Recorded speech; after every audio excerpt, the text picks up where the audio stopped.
その動画もちょいちょいアップしたいと思います。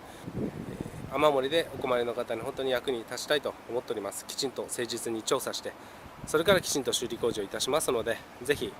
お電話いただければと思います。このような仕方で普段工事をしておりますので、ぜひ調査、そして修理、この2つをお任せいただければと思います。お気軽にお電話ください。この動画の下部にリンクがありますので、そのリンクをクリックして弊社のホームページをぜひ